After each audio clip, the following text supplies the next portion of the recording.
Hi guys, I'm Krishna and welcome to Frontlines Media's Krishna Talks. So ఈరోజు topic ఏంటి అంటే బేసిక్గా మనకి చాలామందికి జాబ్ అయితే ఇంపార్టెంట్. బట్ దానికోసం నేర్చుకోవాల్సిన కోడింగ్, అంటే నేను సాఫ్ట్వేర్ జాబ్ గురించి చెప్తున్నాను అంటే కోడింగ్ కావచ్చు, లేకపోతే ఒకవేళ బ్యాంక్ జాబ్ గురించి తీసుకుంటే మనకి యాప్టిట్యూడ్ కావచ్చు, లేకపోతే ఇంక ఏది తీసుకున్నా కూడా బ్యాంక్ జాబ్, కోడింగ్ జాబ్, లేకపోతే ఏదన్నా కొత్తగా నేర్చుకోవాలి అన్న వాళ్ళకి ఏంటి అంటే అది నాకు రాదేమో, లేకపోతే వచ్చినా కూడా చేయలేనేమో. ఫర్ ఎగ్జాంపుల్ కోడింగే తీసుకుంటే నాకు అసలు అర్థం కావట్లేదు, వచ్చినా కూడా నేను చేయలేకపోతున్నాను, ఇలాంటి చాలా పర్సెప్షన్స్ ఉంటాయన్నమాట. సో ఏదన్నా కానీ చదువుకు సంబంధించి అది కోడింగ్ కావచ్చు, యాప్టిట్యూడ్ కావచ్చు, అది మీరు చేయగలరా లేదా అనేది దేన్ని బట్టి డిసైడ్ అయి ఉంటుంది అంటే that depends on your practising. Okay, practising మీద డిపెండ్ అయి ఉంటుంది. అంతేగాని మీరు ఎంత ప్రాక్టీస్ చేస్తే అంత ఎక్కువ మీకు ఎక్కుతుంది తప్పించి మీరు నేను చేస్తానో లేదో అన్న డౌట్తో అయితే ఉండకూడదు. ఇంకొక రూల్ అయితే ఉందన్నమాట, ఇది సైకాలజికల్ రూల్. ఏంటి అంటే 20 అవర్స్, ఫస్ట్ 20 అవర్స్ ఎవరైతే ఒక పని, అది ఏదైనా కావచ్చు, అది యాప్టిట్యూడ్ కావచ్చు, కోడింగ్ కావచ్చు, కరాటే కావచ్చు, కుంగ్ఫూ కావచ్చు, ఏదైనా కానీ ఫస్ట్ 20 అవర్స్ ఎవరైతే కాన్సన్ట్రేషన్ పెట్టి చేస్తారో ఆ పనిని, ఆ నెక్స్ట్ వాళ్ళ ఆ స్కిల్లో ఖచ్చితంగా చాలా వరకు బెనిఫిట్ పొందగలరు, చాలా వరకు టాప్ పొజిషన్కి వెళ్ళగలరు అని ఒక సైకాలజికల్ రూల్ ఉంది. ఎందుకంటే ఫర్ ఎవ్రీథింగ్ బిగినింగ్ అనేది చాలా ఇంపార్టెంట్. అండ్ బిగినింగ్ తర్వాత ఫస్ట్ 20 డేస్ కన్సిస్టెంట్గా ఆ పనిని చేయడం అనేది ఇంపార్టెంట్. ఈ రెండు చేయగలిగితే ఆ పర్సన్ ఎలాంటిదైనా నేర్చుకోవాలి, అది కోడింగ్ అయినా కావచ్చు, యాప్టిట్యూడ్ అయినా కావచ్చు. సో ఎవరైనా కూడా, మీరే కావచ్చు, మీ ఫ్రెండ్సే కావచ్చు, లేకపోతే ఎవరైనా కూడా నేను ఒక పనిని చేయగలనా లేదా, ఫర్ ఎగ్జాంపుల్ కోడింగే తీసుకుంటే నాకు కోడింగ్ రావట్లేదు, నాకు అసలు అర్థం కావట్లేదు, అసలు ఏంటో ఏం తెలియట్లేదు అనే డౌట్ కనుక మీకుంటే ముందు ఒక సోర్స్ని చూస్ చేసుకొని, అది ఆన్లైనో ఆఫ్లైనో ఏదైనా పర్లేదు, ఒక కోర్స్ కావచ్చు, సోర్స్ కావచ్చు, ఏదో ఒకటి చూస్ చేసుకొని ముందు కూర్చోండి. ప్రతిరోజు ఓన్లీ ఫర్ 45 మినిట్స్ కూర్చోండి, not more than 45 minutes.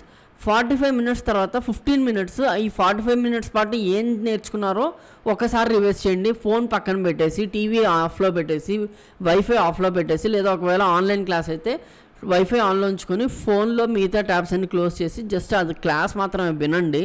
45 minutes విని 15 మినిట్స్ ప్రాక్టీస్ చేయండి. ఇలాగా ఎక్కువ కూడా వద్దు, చాలా బేసిక్స్. ఈ 20 రోజుల్లో మీరు చాలా బేసిక్స్ మాత్రమే చేయండి. అంటే ఫర్ ఎగ్జాంపుల్ మీరు పైథానో జావానో తీసుకున్నారనుకున్నాం, జావాలో జస్ట్ అసలు జావా బేసిక్స్ అంటే ఏంటి, లేదా ఇంట్రడక్షన్ టు జావా, సింటాక్స్ నేర్చుకోండి ఒకరోజు. తర్వాత ఒకరోజు ఈ ఫర్ లూప్స్, వైల్ లూప్స్ నేర్చుకోండి. ఇవన్నీ నేర్చుకునేది ఇక్కడ దాకే. యాక్చువల్గా ఏంటంటే ఇదంతా కలిపి మనకి అప్రాక్సిమేట్గా 10 రోజుల్లో కంప్లీట్ చేయాల్సింది అనమాట. 10 డేస్లో కంప్లీట్ చేయాల్సింది లేదు, 10 డేస్ వదిలే 20 డేస్ తీసుకోండి. బట్ ఎవ్రీడే కూర్చోండి, ప్రతిరోజు కూర్చోండి. 45 మినిట్స్ పాటు ప్రతిరోజు ప్రాక్టీస్ చేయండి, వీడియో చూడండి. 15 మినిట్స్ పాటు ఆ వీడియోని మళ్ళీ రివైజ్ చేసుకోండి. ఇలాగ మీరు 20 డేస్ చేయడానికి ట్రై చేయండి. ఆఫ్టర్ 20 డేస్ ఖచ్చితంగా మీకు ఆ టాపిక్ మీద ఇంట్రెస్ట్ వస్తుంది. ఇంట్రెస్ట్ వచ్చినా రాకపోయినా ఒకవేళ మీరు ఈ 45 అనేది ఇంకా కంటిన్యూ చేస్తూ వచ్చారనుకోండి, ఈ 20 డేస్లో మీరు almost 50% of the programming syllabus ఏదైతే ఉందో మీరు అది కంప్లీట్ చేయగలుగుతారు. అట్లీస్ట్ 40% అయినా కంప్లీట్ చేయగలుగుతారు. సో రెస్ట్ 60% మీరు కంప్లీట్ చేయాల్సి వస్తుంది. సో అది ఏంటి అంటే ఈ 20 డేస్ మీరు ఎంత శ్రద్ధగా చేశారో అన్న దాన్ని బట్టి ఉంటుంది. మన లైఫ్లో చాలా డేస్ వేస్ట్ చేస్తూ ఉంటాము, పెళ్ళిళ్ళని, మ్యారేజ్ అని, లేకపోతే ఏదో ఒక రీజన్ చెప్పి చాలా డేస్ అయితే వేస్ట్ చేస్తూ ఉంటాం.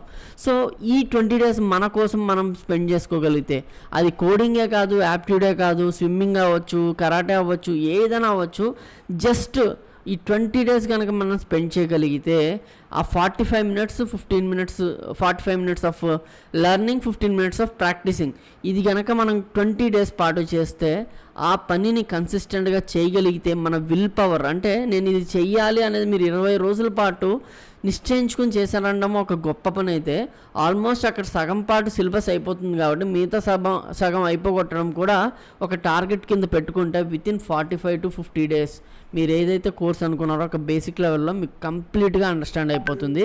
అండ్ ఈ 20 డేస్ ఏదైతే మీరు స్లోగా వెళ్ళారో ఆ స్లోగా వెళ్ళినది ఏదైతే అది బేసిక్స్ అనమాట. ఆ బేసిక్స్ మీరు ఎంత స్ట్రాంగ్గా బిల్డ్ చేసుకుంటున్నారో మీకే అర్థమై ఉంటుంది. సో ఆ బేసిక్సే మిమ్మల్ని ఫర్దర్గా కాపాడుతుంది. అది కోడింగ్ కావచ్చు, యాప్టిట్యూడ్ కావచ్చు, ఏదైనా కావచ్చు. When you learn basics with utmost concentration, ఫర్దర్గా వచ్చేవన్నీ కూడా మీకు కేక్ వాక్ కింద అయిపోతాయి అనమాట. కాబట్టి ఎవరైనా కొత్తది నేర్చుకోవాలనుకుంటే, మెయిన్గా కోడింగ్ నేర్చుకోవాలనుకుంటే ఈ టెక్నిక్ అయితే ఫాలో అవ్వండి. 20 రోజుల పాటు ఫాలో అయ్యి జస్ట్ మిమ్మల్ని మీరు అనలైజ్ చేసుకోండి, నాలో మార్పు ఉందా లేదా అని. ఒకవేళ మారలేదనుకోండి, దెన్ అండర్స్టాండ్ దట్ ఈ టాపిక్ మీద నాకు ఇంట్రెస్ట్ లేదు, బుక్ పక్కన పెట్టేద్దామని. కానీ ఈ 20 days మాత్రం ఆ 45 minutes of preparation and 15 minutes of practice అనేది చాలా చాలా ఇంపార్టెంట్గా 20 రోజులు మీరు ఫాలో అవ్వగలిగితే the rest of your learning will be very very easy and very very interesting. So this is about today's topic and I'm Krishna signing off. Thank you.